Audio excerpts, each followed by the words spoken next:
நன்னிலம் தொகுதியில் திமுக கூட்டணியின் சார்பில் உதயசூரியன் சின்னத்தில் முகமது முபாரக் அவர்கள் போட்டியிடுறாரு.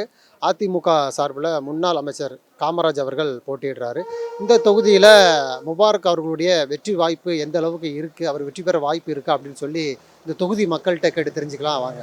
நன்னிலம் தொகுதியில் 90% அதிக அளவு வாக்கு வித்தியாசத்தில் அவர் ஜெயிப்பார். 10% ஜெயிப்பாங்கன்னு நம்ம சொல்லலாம். ரொம்ப எதிர்பார்த்ததோட அதிகமாகவே இருக்குது. காமராஜருக்கு இந்த நட அவரோட வாய்ப்பு பலிக்காது. இந்த நட முபாரக்கு நிறையா. ரெண்டாவது, அவங்க இப்போ தான் ஊருக்குள்ளே நுழைஞ்சாலும் அவங்களுடைய பேச்சு ரொம்ப எழுச்சியாக இருக்குது. அவங்க முன்னாடிலேருந்தே கொரோனா தொற்று நோயப்போ நிறையா செஞ்சுருக்காங்க. எந்தவித பிரதிபலனும் எதிர்பாராமல் அவங்க அப்போ எஸ்டிபிஐ செஞ்சாங்க. அவங்களுக்கு நல்ல நேம் இருக்குது. கண்டிப்பாக அதிக வெற்றியில் அவங்க ஜெயிப்பாங்க. அதிக வாக்கு வித்தியாசத்தில் ஜெயிப்பாங்க. அமோகமாக ஜெயிப்பாங்க. அதுக்கு வாய்ப்பு நல்லாயிருக்கு. கண்டிப்பாக வர்றதுக்கான வாய்ப்பு இருக்குது. ஏன்னு கேட்டிங்கன்னா, காமராஜுங்கிறவர் ஒரு நல்ல மனிதர், அவ்வளோதான். ஆனால் அவர் பின்னாடி அமைந்திருக்கிற பரிவார கும்பல்கள்லாம் இருக்குது பார்த்தீங்களா, இதனால தான் இன்றைக்கி மக்கள் புறந்தள்ளக்கூடிய ஒரு வகையில் நம்ம பண்ணிகிட்டு இருக்கிறோம். 100 நாள் வேலைக்கு நாங்கள் 200 நாள் வேலையை கேட்டுட்ருக்குறோம். ஆனால் அதிமுக எம்எல்ஏக்கெல்லாம் எம்பிக்கெல்லாம் அங்கே போய் பார்லிமெண்ட்டை என்ன பண்ணுறாங்கன்னா பிஜேபிக்கு ஆதரவு கொடுக்குறாங்க. இது எல்லாம் ஏழை எளிய நடுத்தர மக்களுக்கு தெரியக்கூடிய ஒரு வாய்ப்பாக இருக்குது அப்படிங்கிறத நாங்கள் கருதுகிறோம். கண்டிப்பாக இந்த நட காமராஜ் அவர்களை மக்கள் புறங்கடிப்பார்கள் அப்படிங்கிறத நான் விரும்புகிறேன். வெற்றி வாய்ப்பு அவர் தான் ஜெயிக்க போகிறாரு. அதில் எந்த மாற்றம் இல்லை. ஏன்னா முன்னாடி ஒரு அம்மா நின்னாங்க எஸ்டிபிஐயில். அந்த அம்மா வாங்கின ஓட்டில் இன்றைக்கி அனைத்து முஸ்லீம்களும் அவங்க தான் போட போகிறாங்க. கம்யூனிஸ்ட்டில் இருக்கவங்க யாரும் மாற மாட்டாங்க. திமுகவில் இருக்கவங்க யாரும் மாற மாட்டாங்க. இன்றைக்கி அண்ணா திராவிட முன்னேற்ற கழகத்தில் இருக்கிற ஒரு ஜானகி அந்த சசிகலா அம்மாவோட நாமினேஷன் கட்ட போகிற ஒரு காம்ரேட்டை கொண்டு போய் பிளாடியில் வச்சு அடிச்சிருக்காங்க. அப்படி இருக்கும்போது அவங்களுக்கு இப்போ நான் ஒரு இந்து, நீங்கள் ஒரு இந்து, நீங்கள் அதிமுகவில் இருக்கலாம், நான் காங்கிரஸில் இருக்கலாம், நான் திமுகவில் இருக்கலாம். ஆனால் அவனுடைய உறவுகாரன் விடுவானே, அவெல்லாம் எப்படி ஓட்டு போடுவான்? அதனால் முபாரக் ஜெயிக்கிறதுக்கு 100% நம்பிக்கை உண்டு. வெளியூருக்காரன் அவர் என்ன இந்தோனேஷியாவில் பிறந்து வந்தார், தமிழ்நாட்டுக்கார தானேங்க. இன்னும் சொல்ல போனால் ஒரே ஒரு விஷயம், தான் திங்கிற தட்டில் சாப்பாடு கொடுக்குற ஒரே ஒரு ஆள் முஸ்லீம் மட்டும்தான். மற்ற யாரும் கொடுக்க மாட்டாங்க. அதெல்லாம் எனக்கு அதனால நான் சொல்கிறேன், நிச்சயமாக முகமது முபாரக் ஜெயிக்கிறதுக்கு 100% வாய்ப்பு இருக்குது. அவரோட வெற்றி வாய்ப்பு 100% உறுதி. ஏன்னா இது நன்னிலம் கோட்டைங்கிறாங்க. நன்னிலம் கோட்டையில் தம்பி முகமது முபாரக் அவர்கள் அந்த கோட்டையில் ஒரு நெல்மணியாக இருக்கார். ஓகேவா? அதனால் 100% வெற்றி.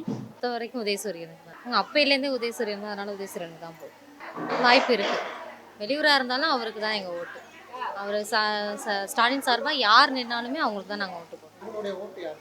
எங்களோட ஓட்டு உதயசூரியனுக்கு தான். அப்பையிலேருந்தே அதுதான் வெற்றி பெற வாய்ப்பு இருக்கும். இப்போ உரிமை தொகை கொடுக்குறாங்க, இப்போ எல்லாம் செய்கிறாங்கல்ல, அதனால் மகளிர் ஓட்டு போடுவாங்க. ஒருத்தரே ஆண்டுக்கு ஆண்டு ஒருத்தரே வரணுங்கிறது கிடையாது.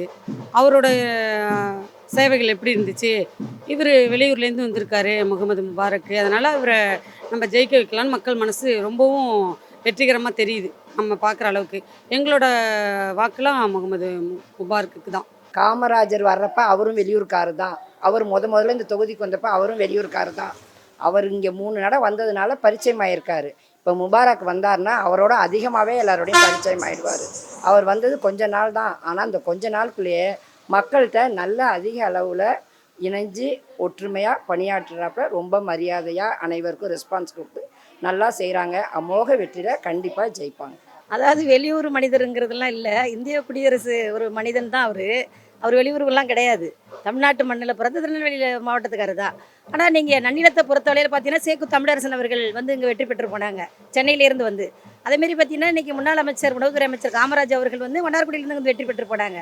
அதேமாதிரி பார்த்தீங்கன்னா மன்னார்குடியிலிருந்து பத்மா அவர்கள் இங்கே வெற்றி பெற்று போனாங்க. அதனால் புதுசு பழசு அப்படிங்கிற சொல்கிறதுக்கு எந்த ஒரு வாய்ப்பும் இல்லை அப்படிங்கிறத நாங்கள் கருதுகிறோம். அதில் யார் என் வெளியூர் நான் உள்ளூர், அதுக்கு காமராஜ் எந்த ஊரா? 15 வருட காலமாக காமராஜ் இந்த நன்னிலம் தொகுதியோட எம்எல்ஏ. இன்றளவு இந்த நாள் வரை அவர் இந்த தொகுதியில் ஏதாவது நான் ஒரு 15 நாள் இங்கே தங்கிக்கிறேன் அப்படின்ட்டு ஒரு வீடு எடுத்திருக்காரா? இல்லை. ஜெயிப்பார், ஓடிடுவார். வெற்றி வாய்ப்பு முபாரக். எங்கள் உயிரை கொடுத்து நான் கொடுப்பேங்க. வெற்றியை நான் கொடுப்போம். இல்லை, அவரும் ஒரு நல்ல மனிதர் தான். இருந்தாலும் அவர் சில கோரிக்கைகள்லாம் வச்சதெல்லாம் செய்யலை. அதனால் இப்போ முபாரக் அவர் பேச்சு திறன் உள்ளவராக இருக்கார். யார்? முபாரக். அதனால் கண்டிப்பாக அவர் இந்த நட ஜெயிப்பார்.